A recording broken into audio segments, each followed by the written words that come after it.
good old Rob to talk you through all this. I missed this ethereal synth soundtrack TRRS yacht rock.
Two, check.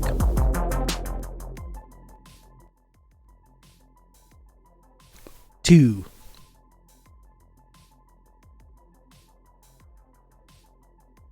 What's up, folks? It's me.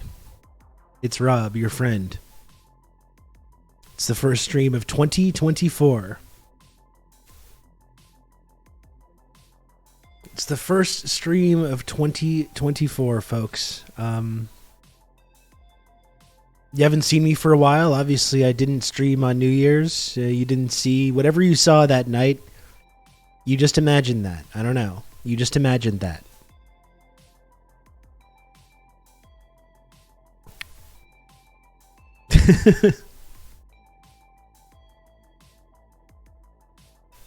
That was CIA clone Rob.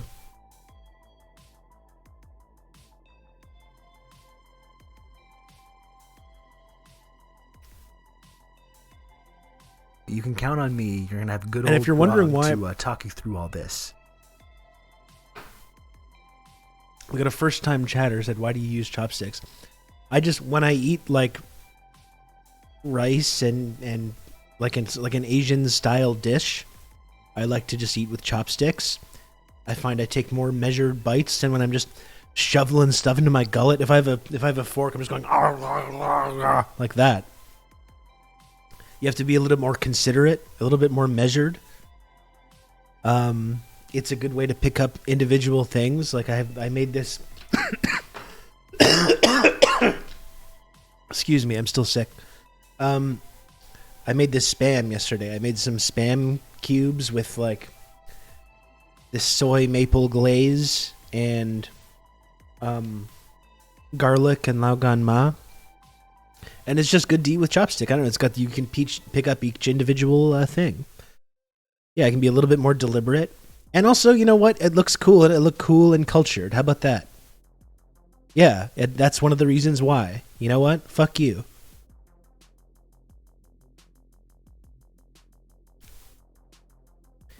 I love Spam. It's good in fried rice, just fried in general. Yeah, I mean, I like to make it like once every week or two. Like a thing of Spam is like $5. I just fried that up last night. I ate a dinner last night. I've got a whole other meal here, and I've got still some left. I can probably have some for breakfast in the morning with the egg or something.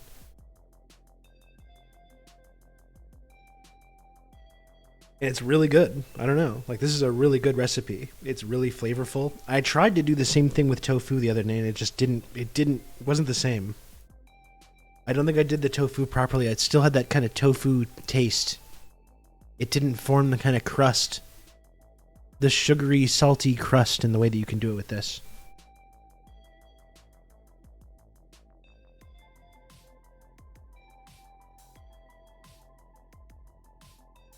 You can overeat with chopsticks by using edge of bowl and doing shoveling motion. That's usually what I have to do around the end. Like, this is leftover rice, so it kind of stays together more. Sometimes, though, I gotta bring out the fork or the spoon just to get the last little bit.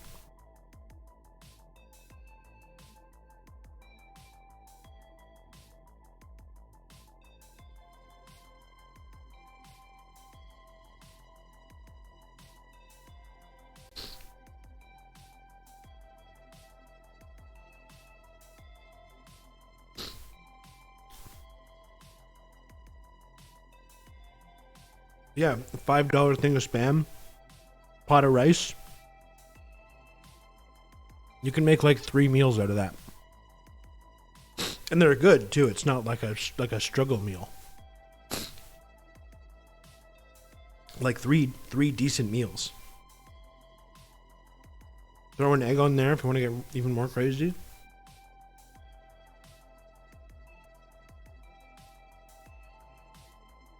There's these crunchy bits of garlic and lao gan ma in there with chili crisp.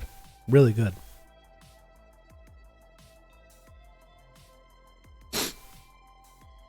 But yes, the what did Cinnamon Challenge say? The New Year's stream. Oh, sorry, and I gotta say thank you as well to Hella Gay Jame. Thanks Hella Gay Jame for 18 months tier 1, and thanks 10,000 Sandwiches for gifting a sub. Thank you to you both. McDonald's is a struggle meal, but I like McDonald's. Like, I'm not talking shit about McDonald's. I enjoy it.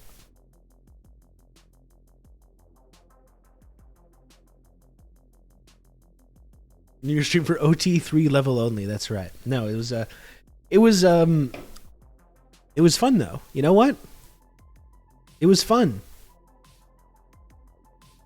I had fun on New Year's doing this stream. I wasn't really feeling totally up to it. I was feeling a little under the weather. I wasn't really super feeling the idea of doing a stream on New Year's, but it was one of my favorite It was one of my favorite episodes of this show. It really was. It was just a pure good time. We talk a lot about serious shit on here, and like we should. We need to talk about the serious shit. But it is nice sometimes to just let loose a little bit. Just let loose. We were just having a good time. And I sang 3 entire songs. I sang 3 Bob Seger songs. Which I enjoyed. It was fun.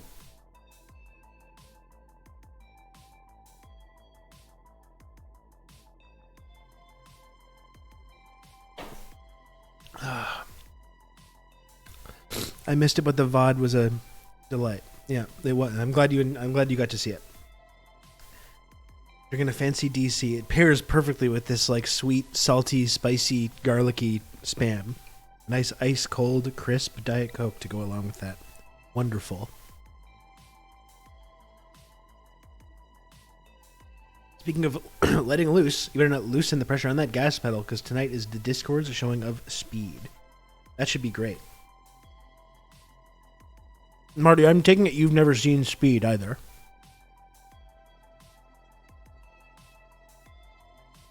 Would I be correct in assuming that?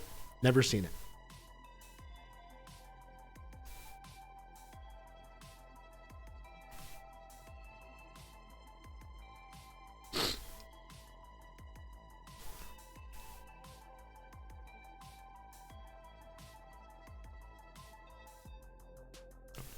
It's so good.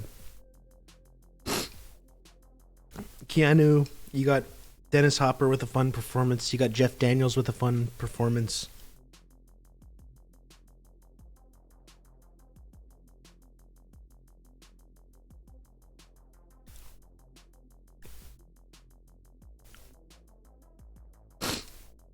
You know, I gotta blow my nose. The director of Speed, Jan de Bont. Jan de Bont, I think his name is because he's French. Jan de Bont. He made, in the mid-90s, he made Speed and Twister back to back. And I don't know if he's done all that much since then. But like that is two big summer blockbusters, just knocked him right out of the park.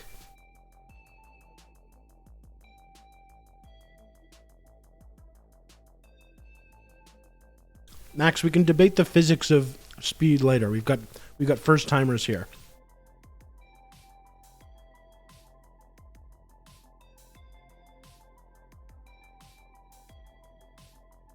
The little spam cubes are so good.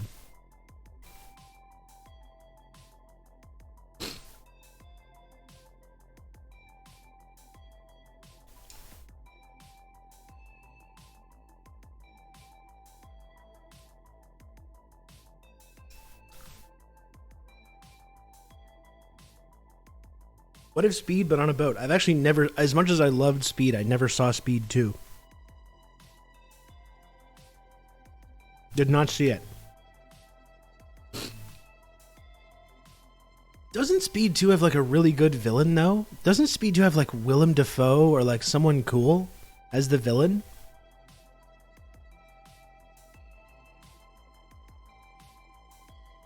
Is it Willem Dafoe?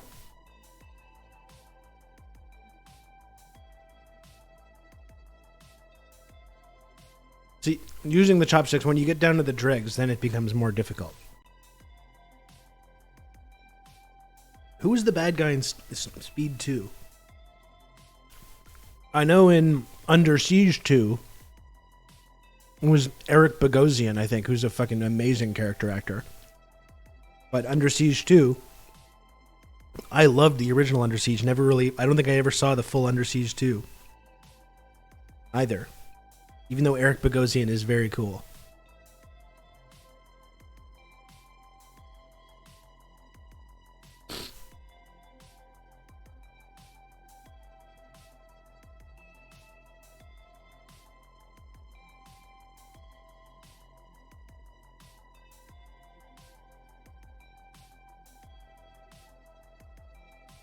Love Eric Bogosian.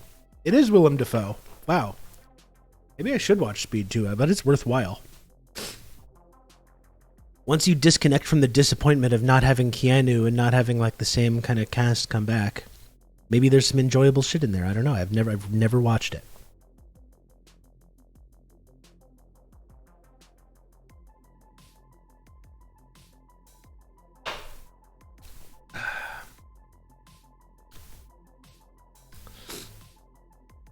That Willem Dafoe is really something else. Ugh. Anyway, yeah, New Year's was a lot of fun. I was a little bit wasted. I will admit.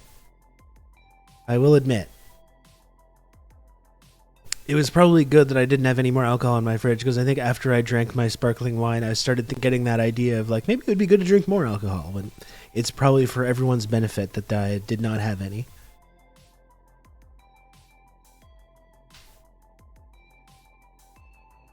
Unfortunately, though, I have been sick. I was sick that night.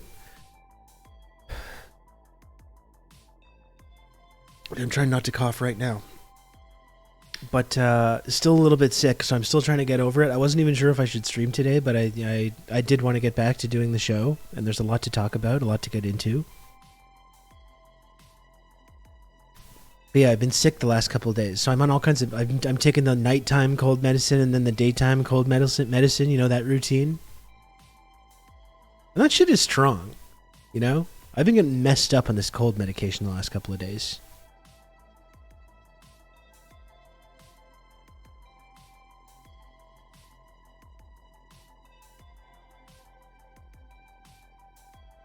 Every year I always decided to open a second bottle of champagne.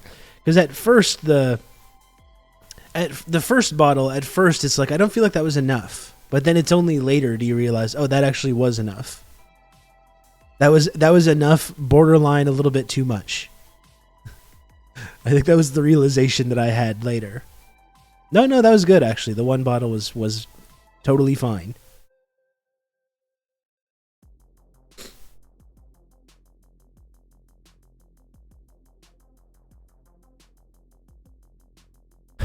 Story as old as time, it's true.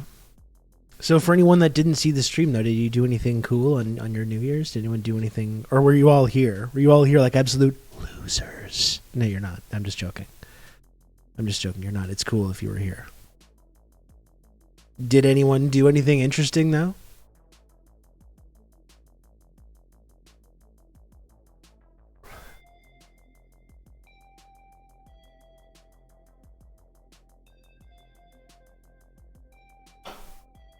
I've just been hanging out with my son. I smoked a blunt at midnight with my nephew. Also, hello, Dan. That sounds fun. Just did the kids' New Year's at noon. Didn't drink at all. That's nice, Stack, dude. I had a nice balance of parenting and being a goofball. You know? And I've been with my kid the last couple of days. We've just been hanging out. It's a weird time. Like, I feel like we were really cooped up indoors the last couple of days. I was sick. I was sick. It's cold, but there's not a flake of snow on the ground, so there's nothing really to do outside. So I've just been like spending the last couple of days just like trying to find stuff to do in here, balancing that out without just throwing it in front of a screen too much. You can count on me. You're gonna have good old Rob to talk you through all this. Happy New Year, Rob. I hope the nightmares of global politics will end in 2024. Pac-Man, thanks for 17 months tier 1. I think if you're burned out by the nightmare state of global politics, 2024 should be no problem. I think everything's going to get nice and calm. You can just kind of stop paying attention to it. Did you wake up your son with your singing? No, actually. Like I was saying that night, I was singing Hollywood Nights by Bob Seger. And I heard him like shuffling down the hall during one of the instrumental sections, and I kind of turned over here, and he's just like, because he kind of just wakes up in the night and sleepwalks over to my bed. So I heard him shuffling down the hall right as I'm in mid-song, mid-Seeger cover, and I see him go into my room. But the next day I was like, buddy, did you hear me singing last night? And he was like, no, what? What are you talking about singing? He had no idea.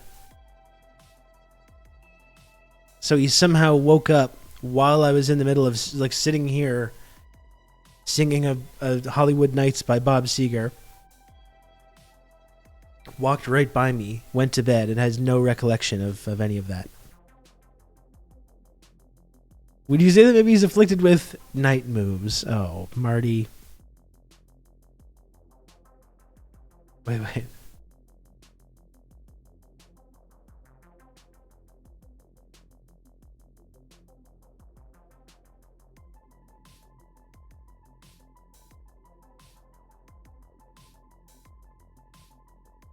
Where's the fucking... Oh, yeah, okay. Rob, would you say that he's afflicted with night moves?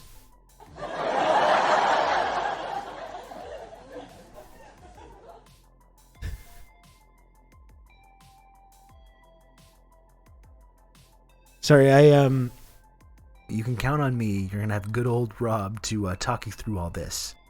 Happy New Year. Eagerly waiting to be showered in golden friendship triangle love. Oh, wow. Up the Reds.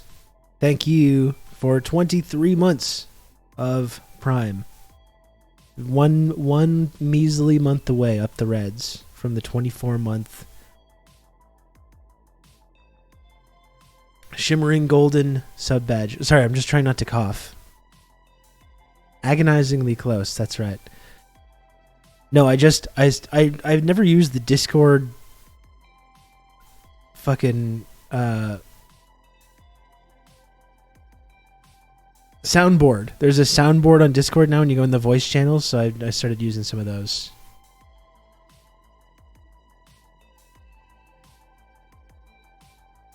So now I can pull that classic gag, the classic laugh track gag at any time. It's not really that easy because you have to go into the voice channel in Discord, so I guess it's not that easy.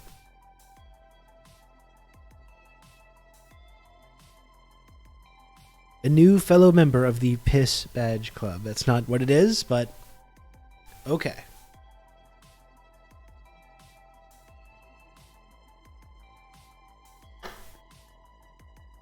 Ugh.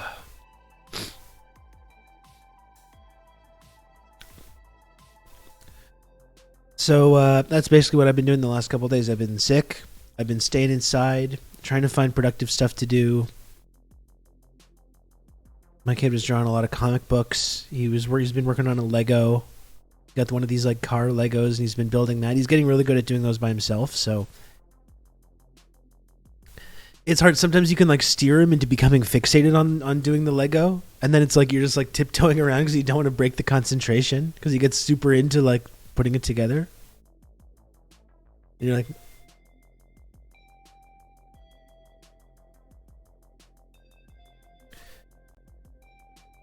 anyway, here I am. It's the first stream of 2024. That's the big update. That's what I've been up to the last couple of days. It was a nice holiday, honestly. Pick out any Lego set for $29.99, not a penny more. You can watch SpongeBob in the big bed. Honestly, it was a nice holiday season. I talked a little bit about why I was a little ambivalent about it. Maybe that's the word I could use. It was a little bit of a weird time for me this year, honestly, but like it was pretty all right. You know, I spent a lot of time with my son. I did get a little bit of time to relax and chill out. I saw my brother and my mom and some of my family. You know, it was nice. It was actually quite nice.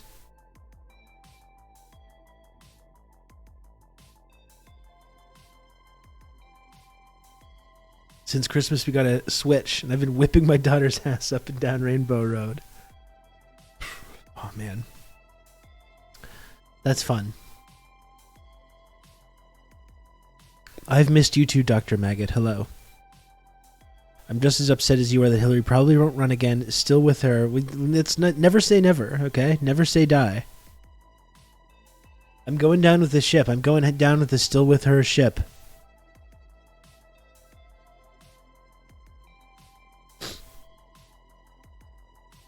Okay, check this out.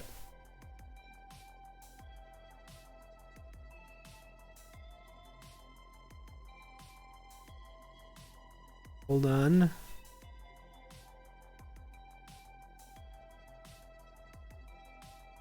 Let's see if I can just want to show you something here. Oh, I can probably put this in a browser window. That would make more sense. Hold on.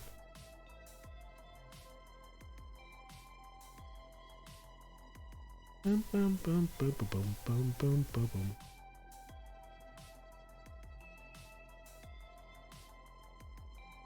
Okay, check this out.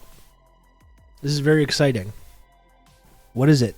It's January 3rd. 10 days from now. You ready for this? You ready for this? Look at this. 10 days from now, it is the very first ever event in what will hopefully be a reoccurring thing here called the Harbinger Soapbox Series here in beautiful Montreal, Quebec, Canada. This is a little poster for the event. We're going to have an Eventbrite link soon. As you can see, it is me. It's Nashua Khan, who's my friend and colleague and a wonderful person, and Paris Marks, also a wonderful person of the Tech Won't Save Us podcast. There's going to be tabling from a bunch of other independent media outlets.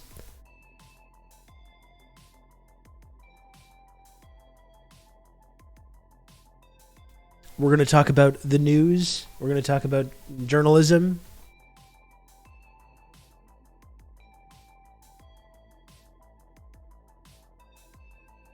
It's going to be really great. It's like a live podcast recording.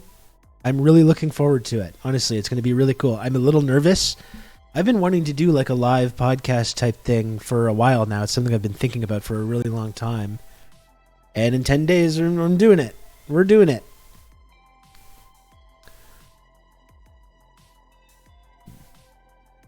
So it should be great. I don't know. I know not all of you are...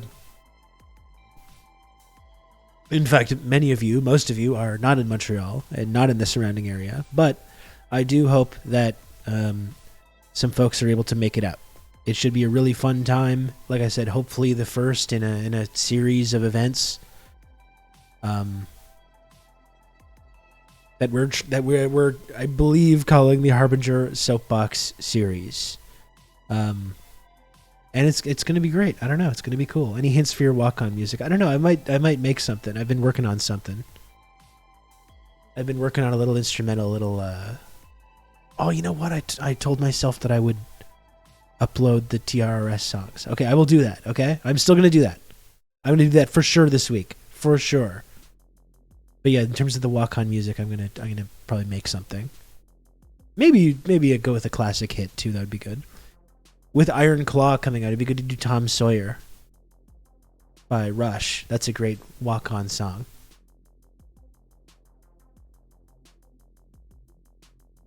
I kind of want to go see... is it going to be visually recorded and we'll be able to upload it to the channel? There's definitely going to be audio. I don't know if the whole... I mean, that's...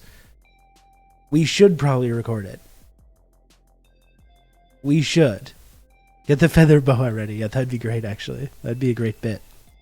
We should do a recording of it. There's definitely going to be an audio version, but I think we should have a live version as well. I'll see how that goes.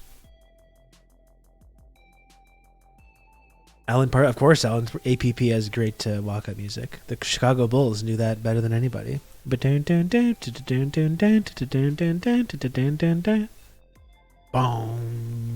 boom.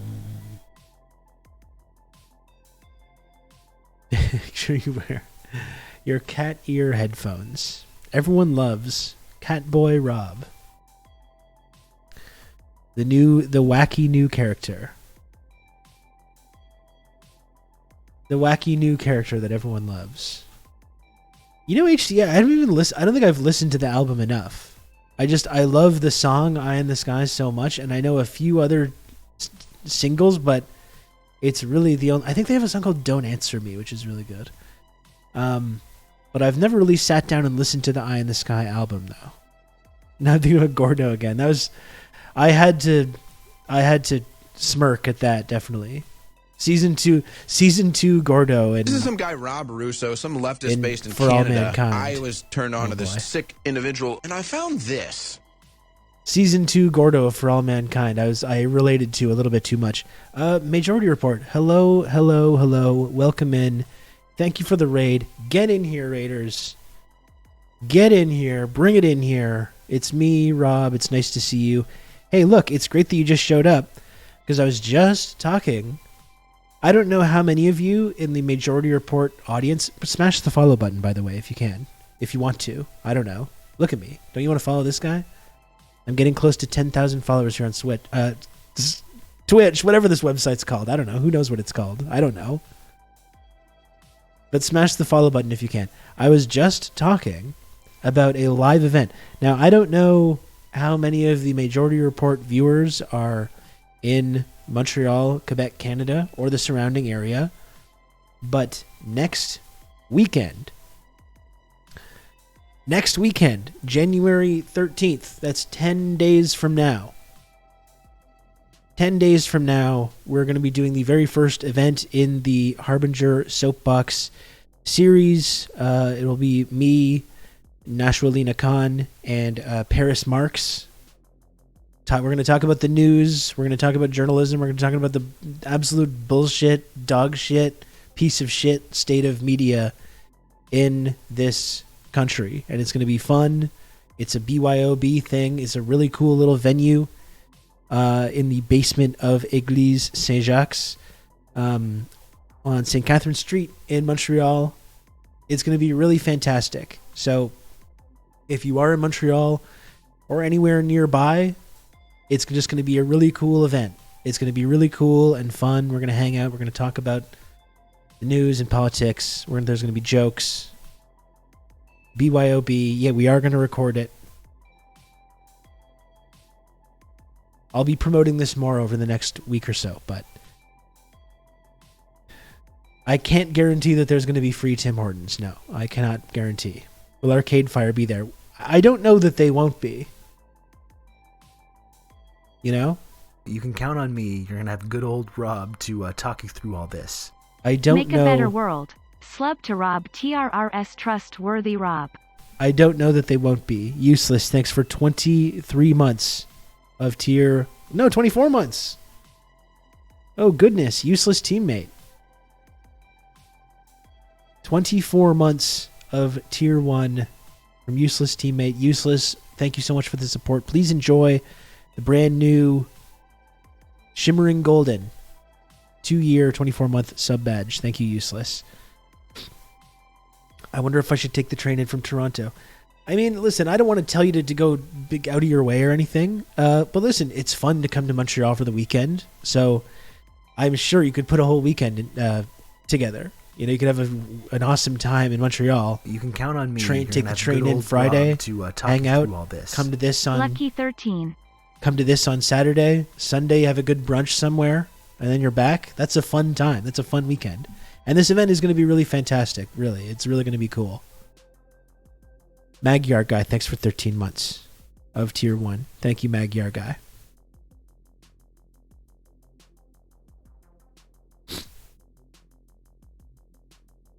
I was up that way about 10 years ago this time of year. Well, there's no better time than the present to make a return visit. How did I end up here? It's a great question. This is not my beautiful house. This is not my beautiful stream.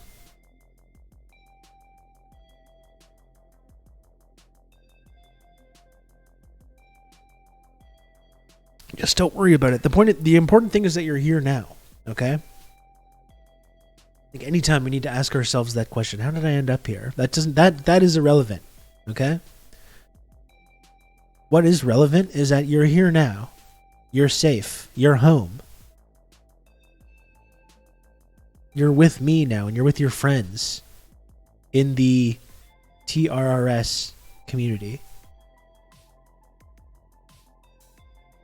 I love the Rob's headshot in the poster. Looks like a mugshot. It's just taken to my bathroom. I don't know. Maybe I guess with the lines in the door behind me, it does kind of look like it's a height thing.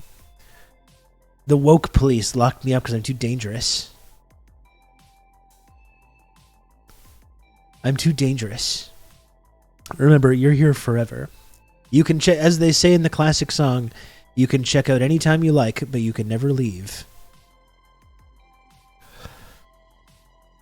That's how that goes. I once was lost, but now I'm found inside the TRRS pyramid. Just a small correction there. It's obviously not a pyramid. It is a two-dimensional, triangle-shaped friendship access and trickle-down clout tiered reward system. So we'll let you off the hook for that one, Banana Grabber, but just to be clear for the future reference. Stab them with your Steely Dans, but you still can't something. There's something there. We can work on that, Lodane. We can work on that.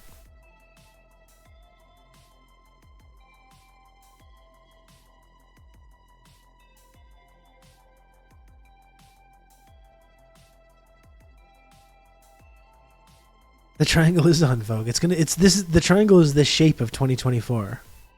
I like a stream that takes geometry seriously. Good. I'm glad, Grandpa Simpson. Then you're in the right place. It's the most stable shape. It's physics. It's science. That's why it's the shape that this community is based around. And speaking of based, around when you do subscribe to this channel. That's how you get into the base level of the friendship triangle system. Twitch is only two-dimensional triangle-shaped friendship access and trickle-down clout tiered reward system. You get into that base level by subscribing, and then you have the ability to move on up and down. You can count on me. You're going to have good old Rob to talk you through all this. You have the ability to move on up and down, up through the chaos zone and into the elite tier. We simply use the computer to mark up the size of the account. We got many elite tier friendship triangle members in the community right now. Flower the Talking Flower, thanks for 5 months. I really appreciate that. Thank you. And thanks Gold Greek for the 100 bits.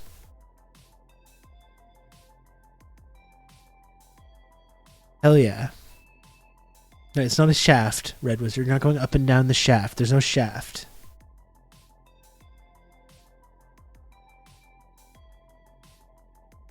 What is your World War III? I mean, well, we can... that's you put 3 W's, by the way. But we can get into that in just a minute. I just needed a moment to... you know, just say hello and sit down and get everyone caught up on everything and do a little chit-chat before we get into that. I'm still... My throat is a little bit raw. Like, I'm still a little sick. I feel a little bit better. In fact, I might make a tea or something. I just picked up some tea. I might make that, and then I can proceed with more of the talking.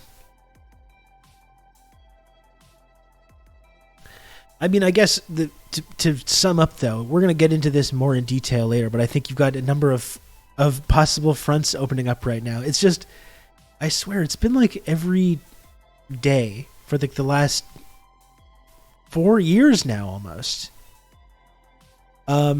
Like really since the start of 2020, when Trump assassinated Soleimani in Iran. Like there's still reverberations of that right now. And now we're here, the early stages of 2024. You've got this like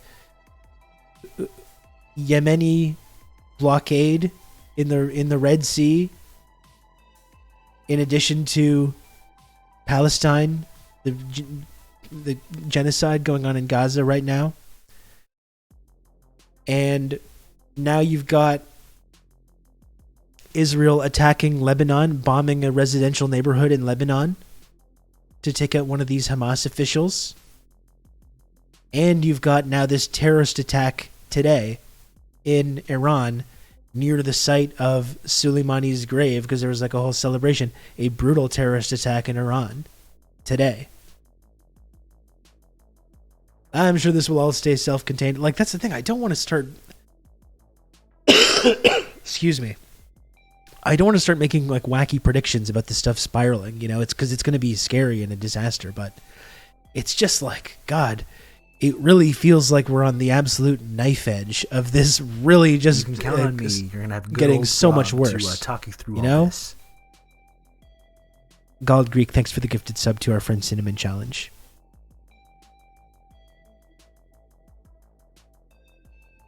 A spiral is for ham, not for armed conflict. Thank you. Or for hypnotizing people. It is getting worse, that's for sure. I mean, it's like every day there's something else.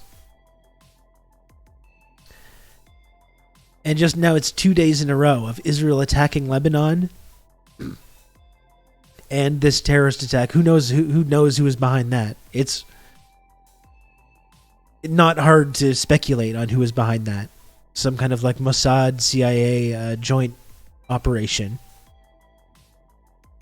Or just Mossad going it alone, which is seems to be consistent with the way that they're treating the Biden administration with so much contempt right now. Just getting armed with whatever they want and funded with however they want. And then just like completely ignoring every single thing that the Biden administration says to them about what they should do. So who knows? Must be some long Hamas tunnels to go all the way to that residential area in Lebanon. That's right. They're just all over the place. Since Nazigate, things have been almost unbelievable daily. For sure. I want to say, you could go back to the beginning of Russia-Ukraine. I want to say you could go back to the beginning of 2020. You could go back to 2016. But it just feels like it's just never ended.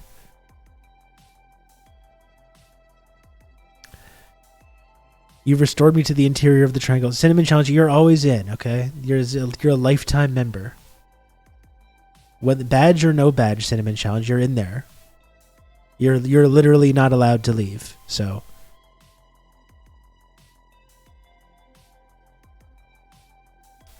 blood in, blood out.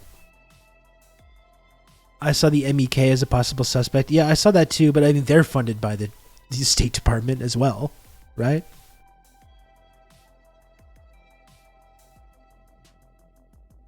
I just don't think Israeli involvement in Lebanon will get anyone other than Yemen and Iran to react, and even then the logistics of Iran and Yemen getting material support to Lebanon is really tough. I know for sure Egypt, Syria, Saudi, and the other GCC countries will not get involved. Yeah, and it seems almost like there's an effort to draw in Hezbollah even further, and it seems like there's been this concerted effort to not get sucked into it, to not rise to the provocations.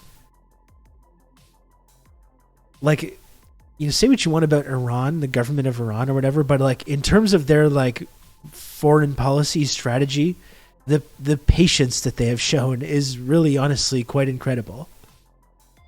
They've been going at their own pace now for a couple of years, despite whatever efforts are made to like provoke them.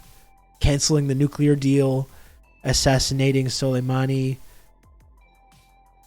you know, the stuff that's happening, like bombing their militias that they're affiliated with in Syria and Iraq and Lebanon. Sanctions, yeah.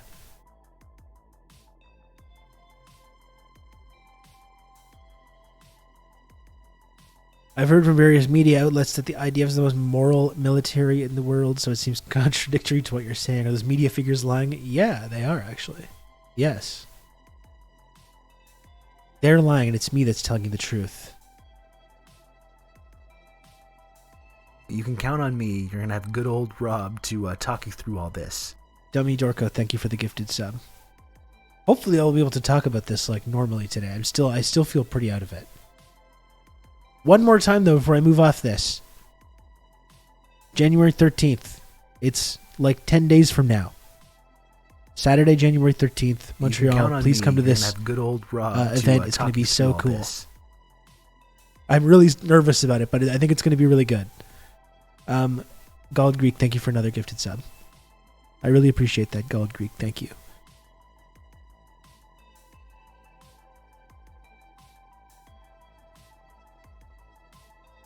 Ugh.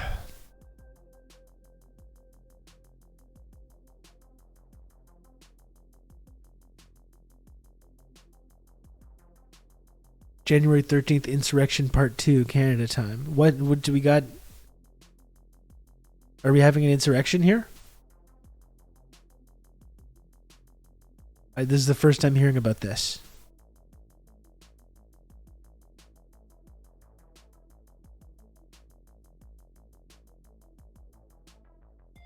Oh, I was hoping you would lead it. Oh, okay, I see. That's phase 2. Okay. That's probably more close to phase 3, honestly. We'll get there, all right? It's not going to happen this weekend.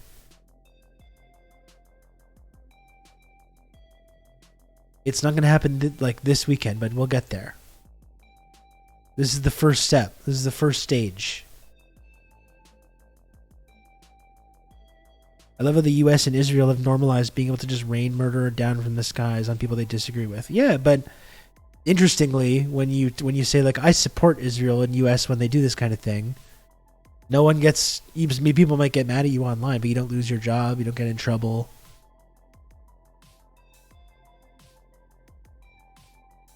But when you say I support other people's forms of violence, that's a big problem. That is a big, big problem.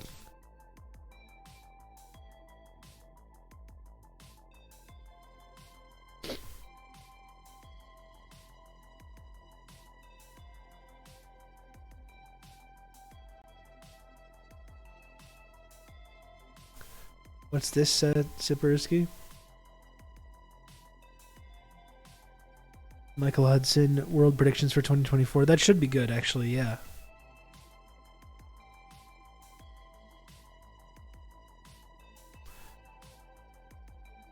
That should be good. I'm going to hold on to that.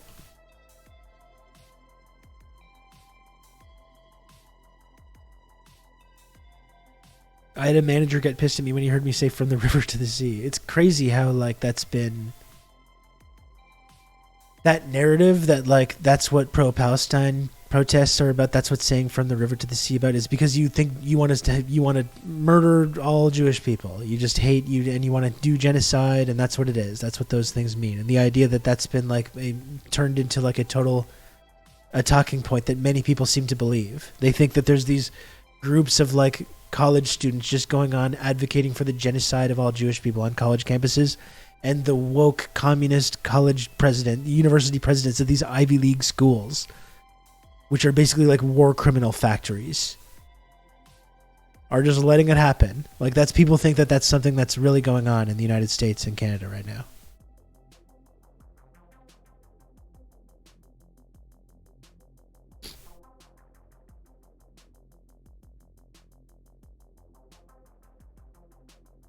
That's what my family thinks, and it's terrible. That sounds miserable. Christmas must have been a fun one this year.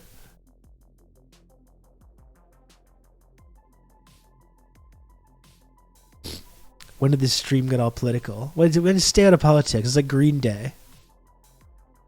You're not there to talk about your political beliefs. You're there to look pretty on camera, okay?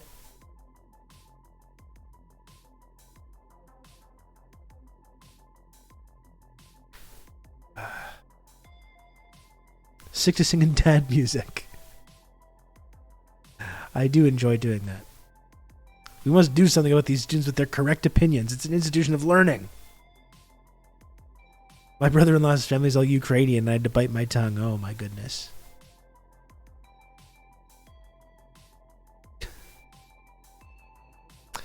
Yeah. That would not go over well for me either.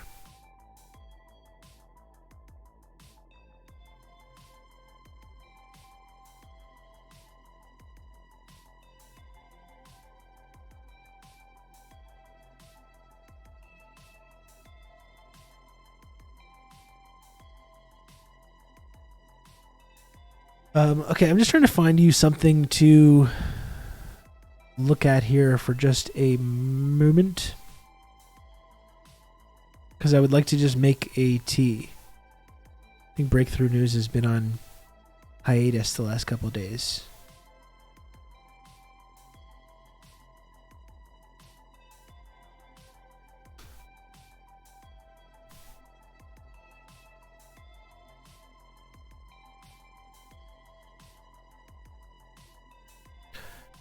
There's also a new, there's a Nasrallah speech, which I'm interested in.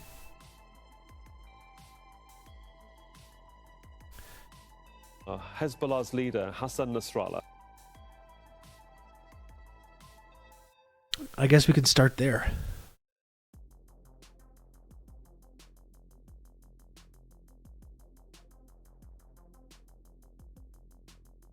I guess we can start there. Hey, Progressive Canuck. I'm doing well. I'm still against the wind into this day. That was good. Honestly, I quite enjoyed that. I enjoyed the singing. And hey, listen, it would be actually quite difficult because my throat's still a little bit raw. In theory, though, you know the deal. If I make it to 50 subs, I sing a little song. Who knows if that's going to happen today? You know, I don't know.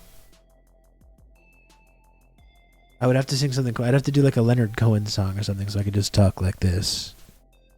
Anything that I could do, just kind of a spoken word thing. First we take Manhattan. Then we take Berlin. Something like that. I believe it was a record, yeah. I believe it was a record on New Year's. Which I really appreciated, honestly. I really, really appreciated it, seriously, because, like, I'd had to take some time off. It's the holidays. Like, I can't be streaming all the time. I got stuff to do, and I'm seeing family, and I'm doing stuff. So I was really so happy that people not only showed up to watch the stream on New Year's and hang out, but the people were so supportive. It was really honestly very cool and very helpful.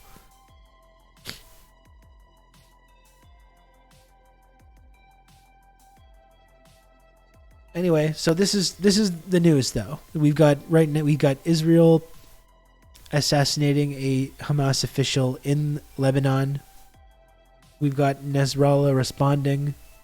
I think as much as people have been like clamoring for Hezbollah to get involved even more and escalate this into World War III, I think it's interesting following their strategy and then the level of patience, like that's what I was mentioning before. We've got the Red Sea and the Yemenis in the Red Sea blockade, and we have today now this terrorist attack in Iran. It's just so fraught. It just seems so close to just getting so much worse.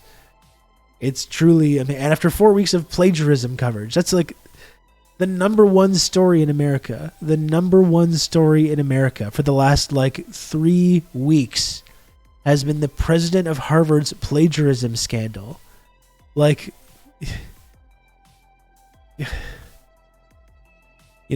like it really just says it all, actually, doesn't it?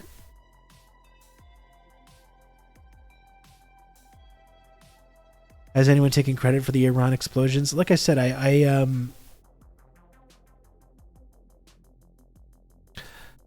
I've heard talk that like possibly the MEK is involved, which is basically like a terrorist organization that's sanctioned by the U.S. government.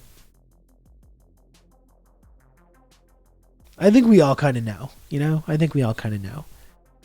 Anyway, that's where we're at here on January 3rd. Let's watch this clip to cover Nasrallah's speech. I'm just going to heat up some water and make some tea. Okay? I spent my time at the only place to be, Bobby Roos's Rockin' New Year's Eve. Let's make it an annual tradition. How about that? Let's make it a fucking annual tradition.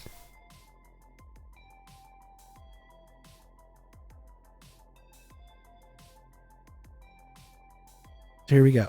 Has called Tuesday's assassination of a senior Hamas official flagrant Israeli aggression on Beirut. Salah al-Aruri was killed in a drone strike in the Lebanese capital, along with 6 other Hamas members. Israel has not acknowledged responsibility for the strike, but says all Hamas leaders are targets following the October 7th attack. Nasrallah also offered his condolences to Hamas following the killing of Salah al-Aruri.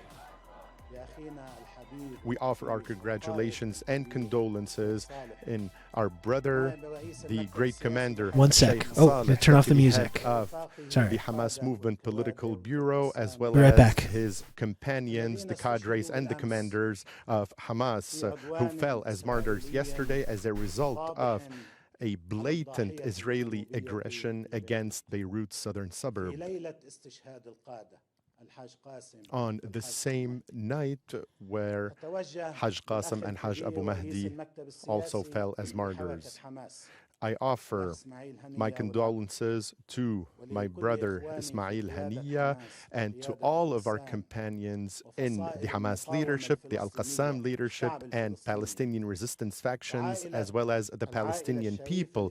I offer my condolences to Sheikh Saleh's noble family and to the noble families of all the martyrs who were with him and fell with him. I offer to them my condolences and my congratulations, and may God grant them patience and fortitude, and they have shown that.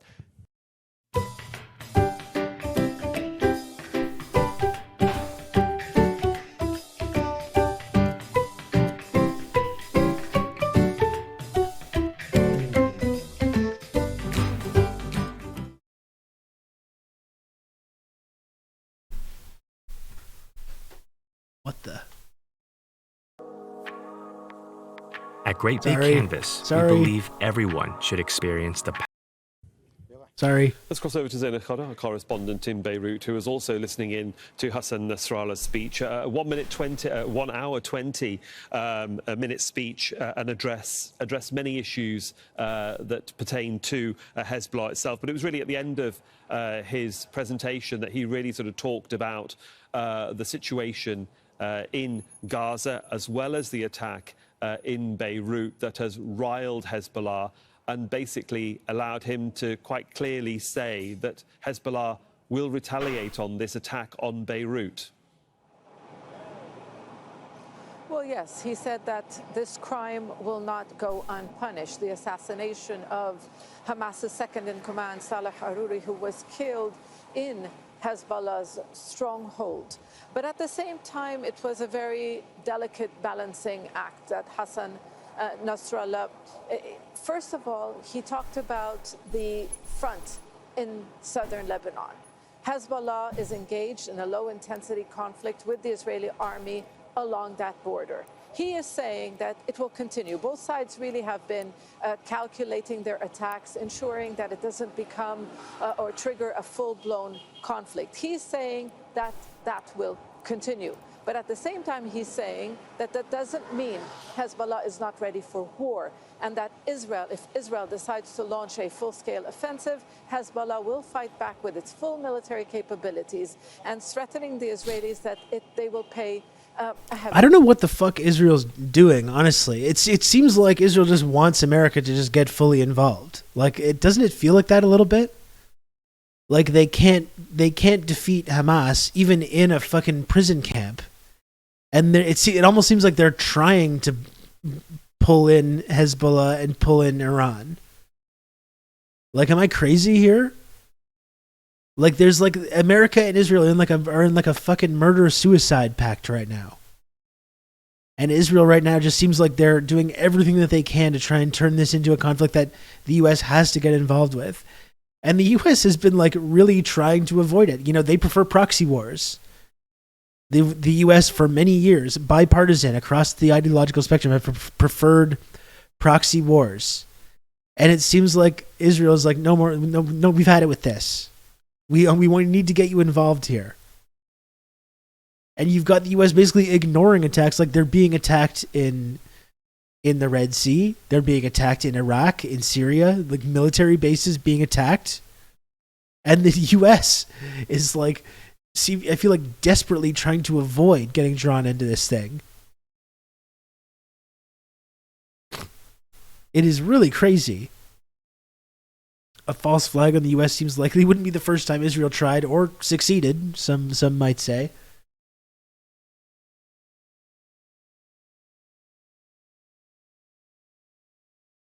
Some might say. Don't make me come running back from the kitchen. Yes, they're trying to pull Europe into World War III. Yeah. It feels like that a little bit. It is Israel's the only nuclear power in the area, and we're all supposed to pretend that they're not nuclear. That's the funny thing as well. We have to pretend that they don't have nukes because I think there's some rule or regulation in place where the U.S. couldn't continue arming them because they're not signed to the Nuclear Proliferation Treaty or something along those lines.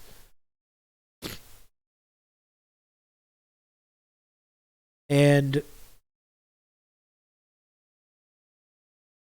so they just have to pretend that they don't. That's their whole policy, is they just pretend that the nukes don't exist.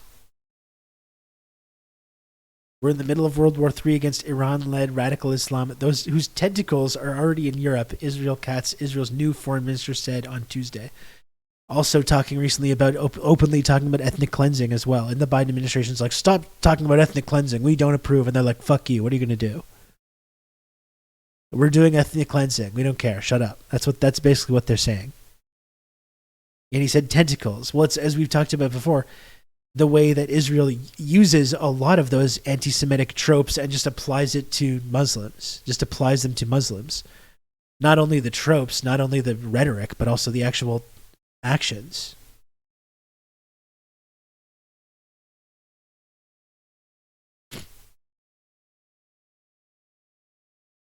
Man, it is going to be a miracle if this period passes and this does not get worse. Like, I'll say that. That's why I think it's incredible that the patience that we're seeing from Hezbollah and from Iran just refusing to rise to the bait, you know, in the same way that Russia didn't, right? Russia kind of just was like, all right, you're provoking a war. Well, here's your war, you know? But you see Iran in this case taking a totally different kind of stance on that.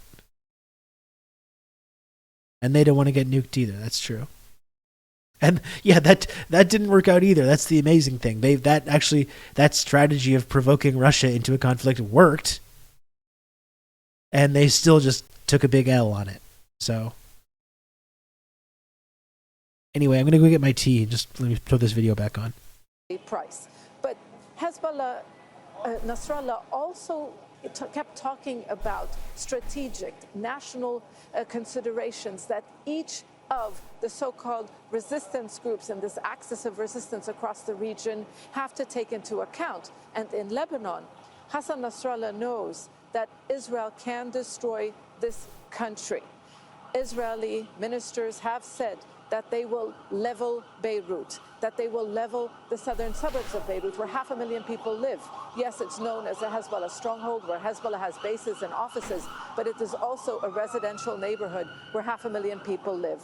Where will these people go? So in many ways, his hands are tied, but at the same time, reiterating that Hezbollah is not afraid of war, and that if it comes to that, it is ready to wage a confrontation.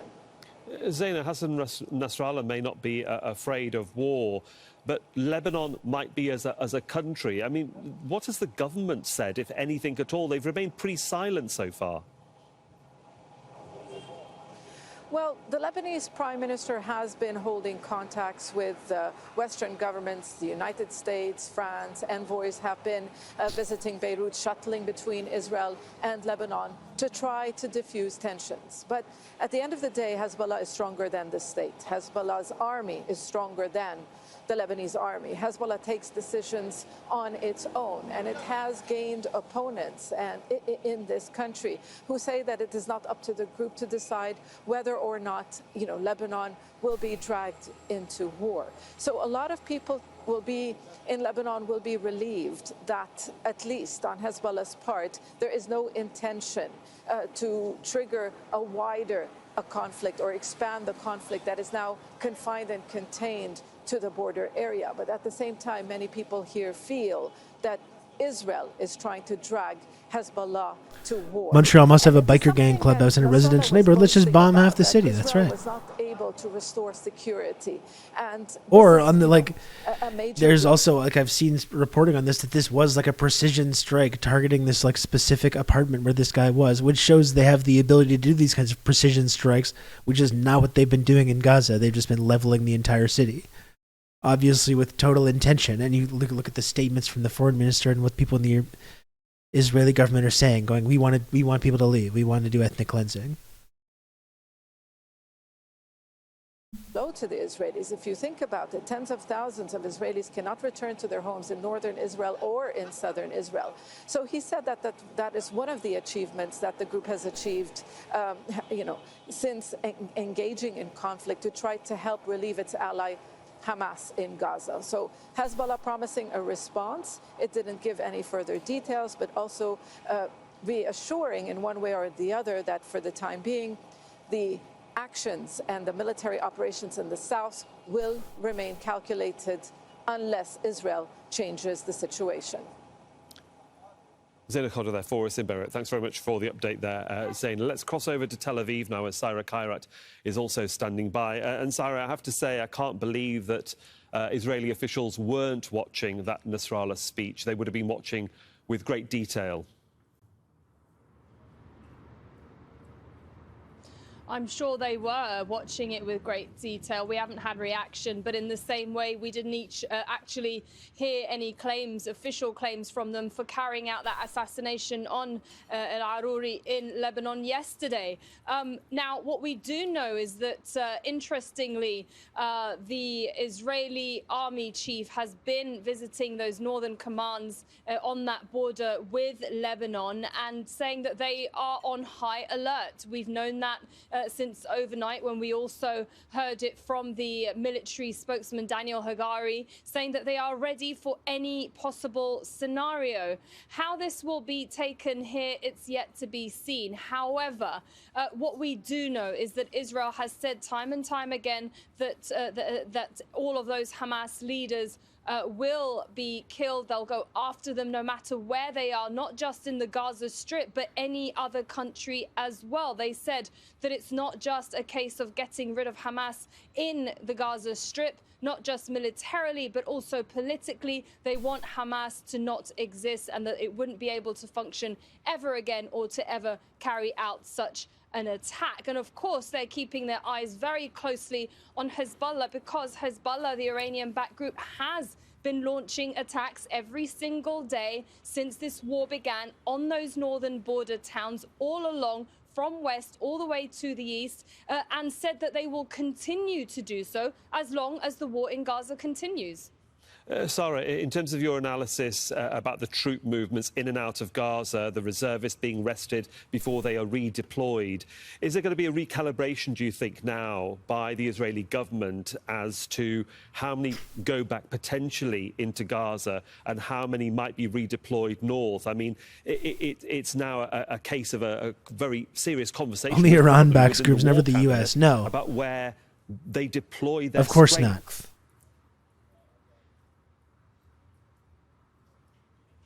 Well, a discussion that was meant to be held yesterday as to what happens, what they call the day after the war in Gaza, was actually postponed as the news came out about Saleh al-Aruri.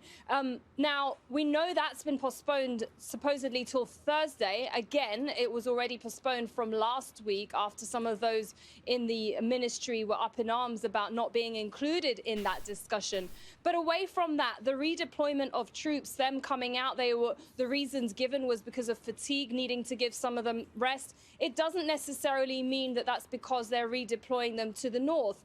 Prime Minister Benjamin Netanyahu a few days ago in his statement sent out a stark warning to Iran and to the Iranian-backed groups, including Hezbollah as well as other countries, saying that they will ensure, if they have to fight back militarily, they will, and that if diplomatic efforts don't work, the Iranian-backed Hezbollah or American-backed IDF, yeah, or like we never talk, like when it comes to these like Syrian groups fighting in the Syrian civil war or the Libyan civil war as well. You know, they escaped that, even when we all know that they're U.S. proxies, but they're not really generally defined that way in our sort of discourse. they will consider that. Tens of thousands of those troops have been lining that border for weeks. They are also have been training in a situation where an attack could happen. Now, Hezbollah, we know that they've been carrying out those attacks every single day. Whether they will step that up here, we don't know. But it could potentially not necessarily be on a full-scale war, but it could be potentially taken out in attacks elsewhere, not just in Israel, but in other countries, as we have seen previously in the past. Sarah Kyra there for us in Tel Aviv. Thank you.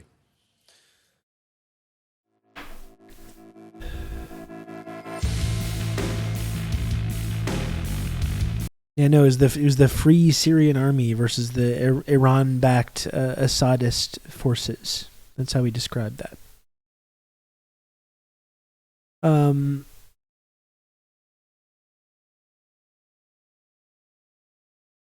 I think there's some Democracy Now! Stuff on this too.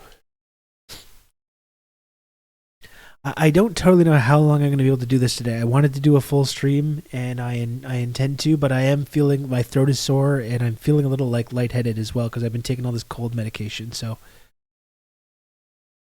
we're going to see how it goes. But let's get more analysis from Democracy Now! Viewers like you. Please support our work at democracynow.org/give. This is Democracy Now!, democracynow.org, The War and Peace Report. I'm Amy Goodman.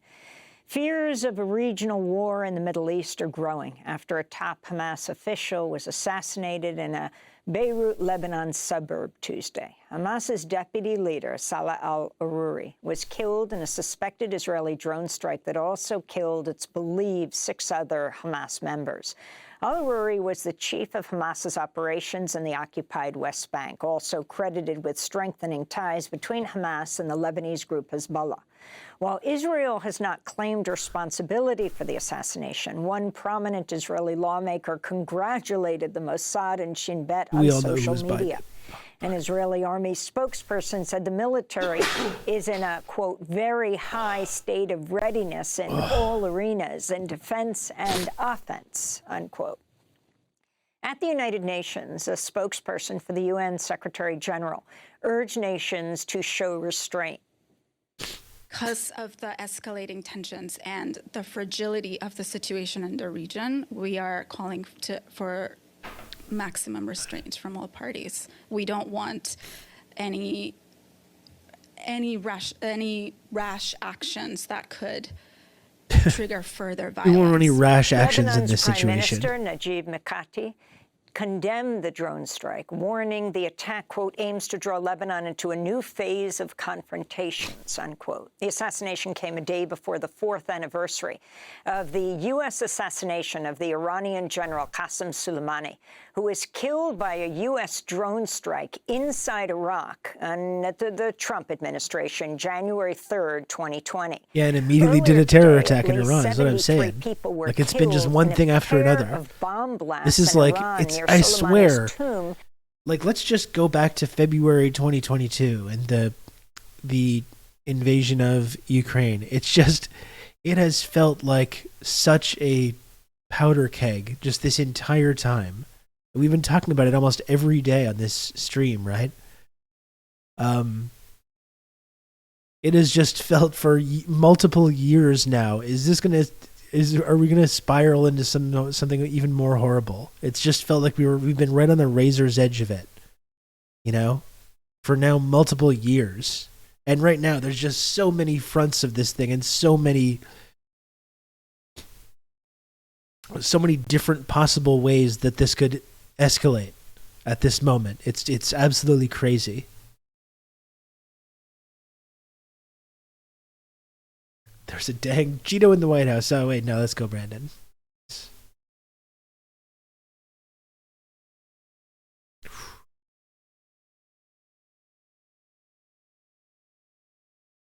We're in a slowly boiling pot of horrible. It has really been something else, honestly.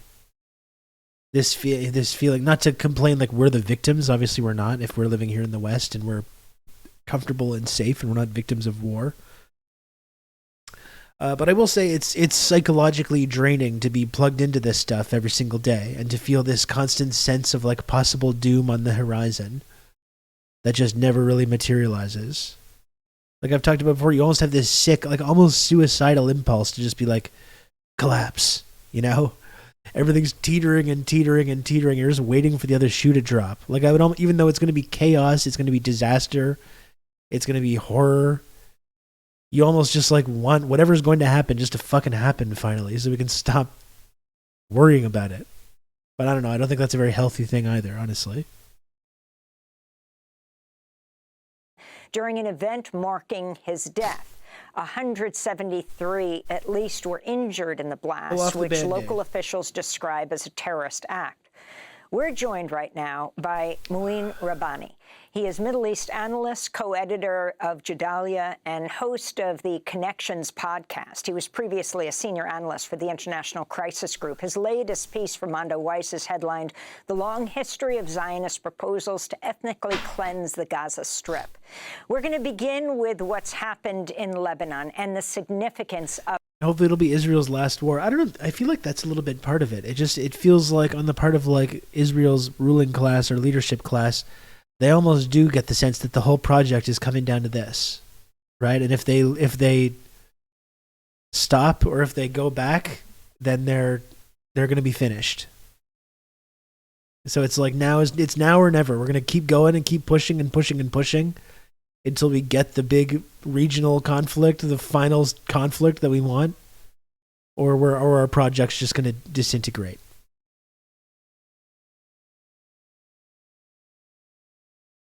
Of it. Thanks so much for being with us, Mouin Rabbani. To be with you. So if you can talk about the assassination of the Hamas leader and what exactly this means, who al-Aruri was.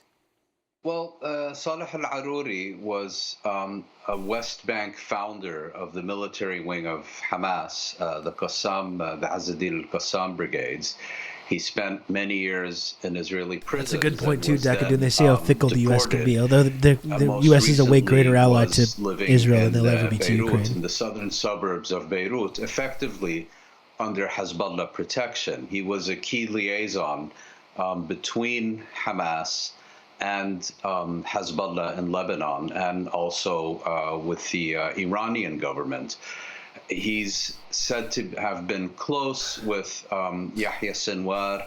What it would take for Israel to stop or slow down is for the U.S. to be in their own crisis. Well, and that's the whole thing with like the coming election cycle and everything. Like, what is going to happen in America if the most popular candidate in the race, right now, not even the most popular candidate in the Republican primary, the most popular candidate in the race, who's now beating Brandon in almost every poll, now that Brandon has completely spent whatever political capital that he had on funding a genocide.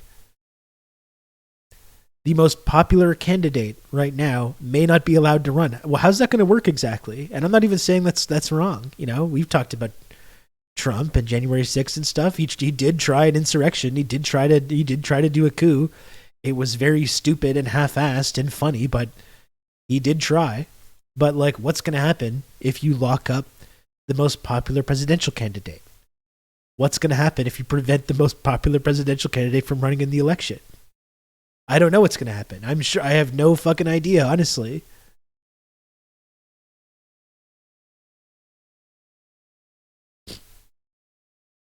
Yeah, I agree. More like it shouldn't just be Trump. Fascists should not be allowed to run an election. I think that's something that we should celebrate. I think it's a little bit problematic when it's just this one guy in the U.S. government, considering the amount of crime that goes on in the U.S. government on both sides of the aisle on every single day, the mass murder and genocide and horrible fucking atrocities that the United States government perpetrates around the world every single day, economic exploitation. They should all be locked up. But people are going to lose it. Like, people are absolutely going to lose it if Trump is prevented from running in this election. It's just you question how serious are these, like, end times preppers, weapon stockpilers, militia types in America. How serious are these people? Is that going to be the moment where they finally get out of their little suburban enclaves and they turn off the TV and they actually start doing the things that they say they're going to do? I don't know. I think a lot of these people are cowards, so maybe they won't. I think a lot of them just like to have guns and like to talk a lot of shit, but at the end of the day aren't going to do anything at all. But I don't know. I just don't know, honestly. That's the amazing thing about this coming election in America. I have no idea what's going to happen. No clue. No clue whatsoever. I don't even know who's going to be running in the election.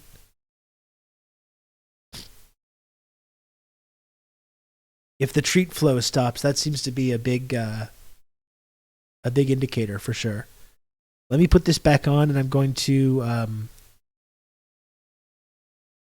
blow my nose, and I'll be right back. Political and military leaders of Hamas in the Gaza Strip and the architects of the Hamas attacks of October 7th. So I think this assassination is significant in two respects. First of all, that Israel has managed to assassinate a senior leader of Hamas, and measured against their failure to really achieve anything of military significance in the Gaza Strip over the course of the last 3 months, this can be considered a significant achievement for them. Although I think its impact on Hamas as an organization, apart from a serious blow to their morale, I don't think there will be much consequence. The second, and perhaps more important, is that Hezbollah has clearly identified any such act by Israel on Lebanese territory, and particularly in the capital Beirut, as a red line to which Hezbollah will respond with a significant escalation. And although Hezbollah is known to be very strategic in its actions, and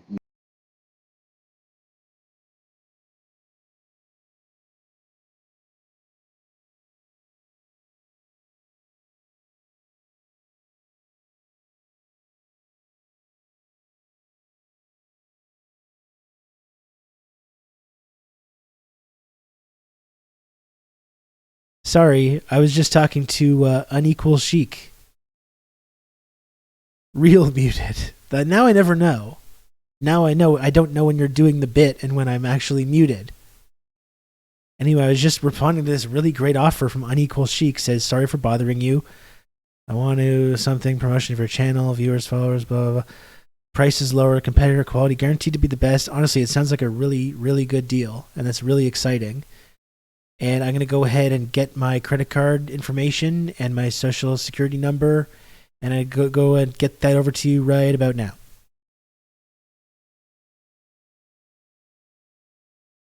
not to be impulsive in its reactions, I think a response is inevitable. And the question people are asking now is whether it will respond in a way that maintains the kind of controlled escalatory ladder between Hezbollah and Israel, or whether Israel's assassination has now set in motion a process that will lead to full-scale war, not only between Israel and Lebanon, but perhaps also a wider regional conflict.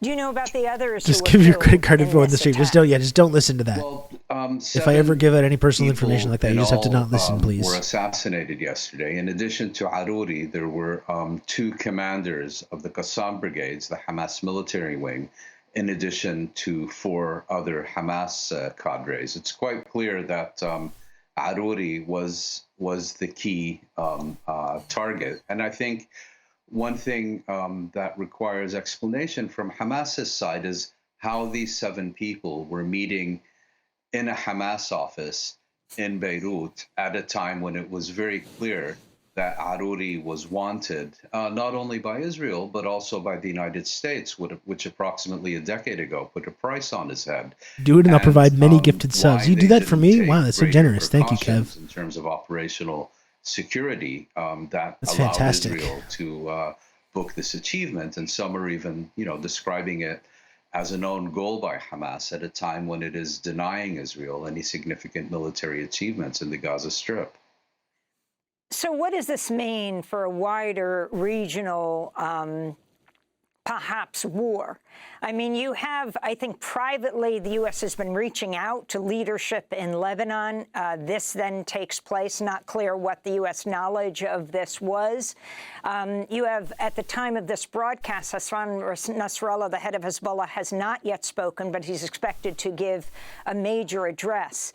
The significance of this attack on the killing of the Hamas, some of the Hamas leadership.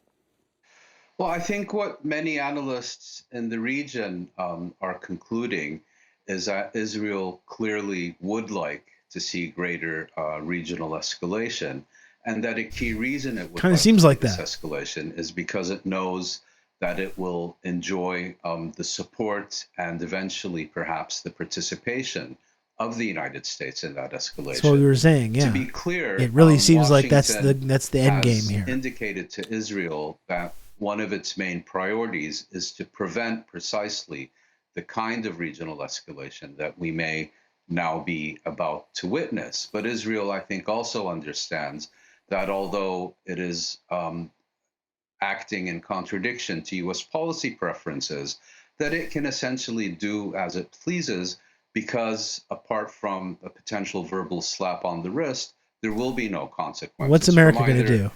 We're very concerned. That's the most they can ever expect. Key European governments, and we're very concerned. Therefore, it can continue on this path. And you mentioned the terrorist attack in Kerman in Iran today, near the grave of Qasem Soleimani, the head of the Quds Force, who was assassinated by the United States. We're closely monitoring the situation. Ultimately, I think Israel's ideal situation would be one in which it is able to draw the United States into direct confrontation with Iran. I don't think it's a likely scenario at this point, but it's one that's becoming increasingly plausible as we see intensified genocide, not only in Gaza, but also these kinds of greater escalations in Lebanon, in the Red Sea, in Yemen, and in Iraq, in Syria, and now potentially elsewhere as well. So I think a regional war is very much on the cards. It's by no means a certainty, but I do think the confidence Israel has that it can do as it pleases and not suffer any consequences for any of its actions. Israel's desperate to get U.S. forces involved. I mean, this seems to be the only real takeaway here. Viewers like you. Please give today at Democracy Now! That really seems to be like the only conclusion you can possibly draw from this. I would like to read more about this the case that South Africa has filed against Israel, which from even just the small snippets that I've seen and some of the analysis of it that I've seen seems to be really damning. Like, it's a really well put together document of the crimes that they're currently involved with.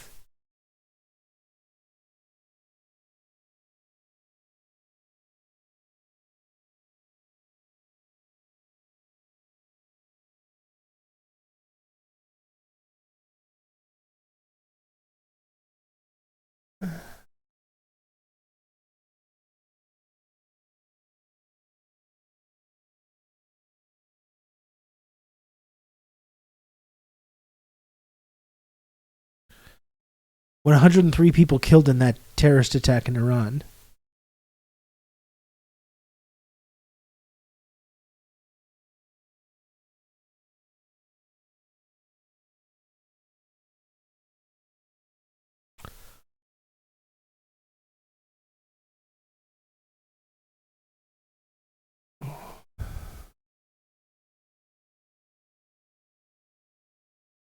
Just finding else.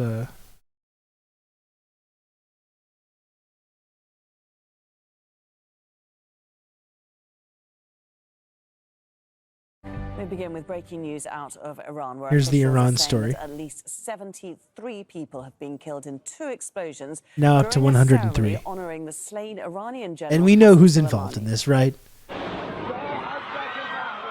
We know exactly who's involved in this. Like, we can speculate.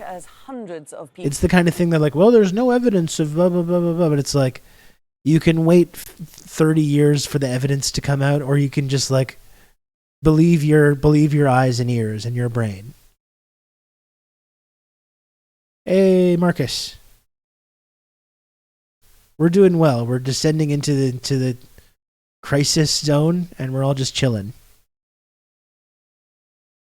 Iran must have done it to themselves, like how Russia blew up the Nord Stream 2. Yeah, exactly. Precisely. Iran, Iraq part 2. I mean, that's the incredible thing about U.S. foreign policy, is that you have Iran and Iraq working together more now than they have in decades. You know, it's Soleimani. Speaking of the Soleimani assassination, that happened in Iraq when he was there carrying out these negotiations, where the IRGC in there, he was training these like militia groups who were fighting groups like ISIS. Like, that's what Soleimani was doing.